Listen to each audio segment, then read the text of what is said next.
What's up guys, welcome back to another episode of Summer Summary. In this one I'll be talking about the New York Knicks. My previous video was on the Boston Celtics, so if you haven't seen it yet you can do so by clicking the link in the upper left corner of your screen. So the New York Knicks, they had a very good season last year, despite losing Landry Fields and Jeremy Lin in free agency, two key players from the year before.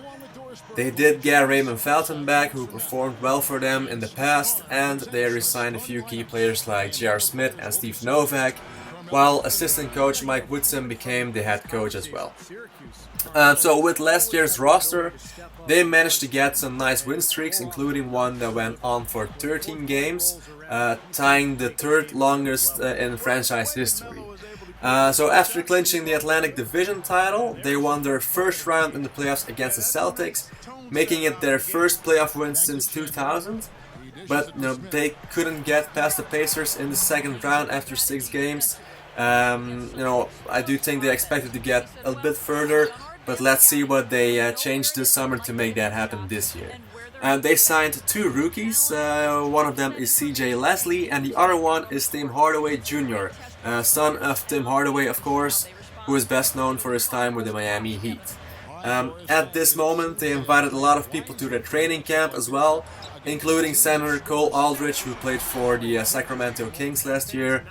I have no idea who will actually make the roster, but I'm guessing Aldrich has a very good chance at making it, seeing they aren't that stacked with big bodies, so I'm guessing they will sign him as well. They also re-signed a few guys, Pablo Prigioni, Kenyon Martin and J.R. Smith, who will probably be one of the biggest factors in the Knicks' success for the coming years. Chris Copeland, who had a very strong year at the bench for them, he did get a qualifying offer, but they lost him to the Indiana Pacers. So just like they lost the playoff series, they lost Chris Copeland. And I don't think a lot of people expected this to happen. But no worries. They got something better in return, and that is Metta World Peace. So as you might have known, Metta was waived by the Lakers, and after a few days he chose to go to New York, giving them a very tenacious defender and a veteran who's already been on the big stage, and I guess that's kind of what they needed next to having Tyson Chandler, who has already won a championship as well with the Dallas Mavericks. And it doesn't stop there. They made a pretty big trade with the Toronto Raptors to acquire Andrea Bargnani, but they had to give up a lot of guys. They traded Quentin Richardson, Steve Novak, Marcus Camby, and 3 second-round picks. One in 2014, one in 2016, and one in 2017 respectively. So I hope for them that he fits in and performs right off the bat, because that's a lot of players and picks to give up for just one guy. So let's see if he's actually worth it. His numbers went up the past years. He's proven to be a very good player, but I don't know how he will fit in with the Knicks. So with all this, let's see what their starting 5 and bench will look like probably. At point guard, you got Raymond Felton, Iman Shumpert, after that Carmelo Anthony, Andrea Bargnani, and Tyson Chandler. So that's a pretty decent starting 5. On the bench, they've got guys like Bena Udrih, Tim Hardaway Jr., CJ Leslie, Kenyon Martin, and Jeremy Tyler.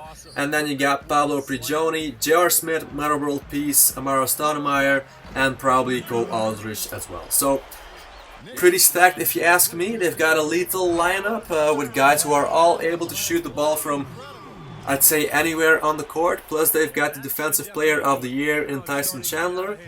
And if you can have guys like Amari Stoudemire, Metta World Peace, and J.R. Smith off the bench, then there's tons of options to work with. Of course, if they get 1 or 2 more key players injured, especially come playoff time, they're gonna have a hard time to win a 7-game series, in my opinion. But we'll have to see what happens.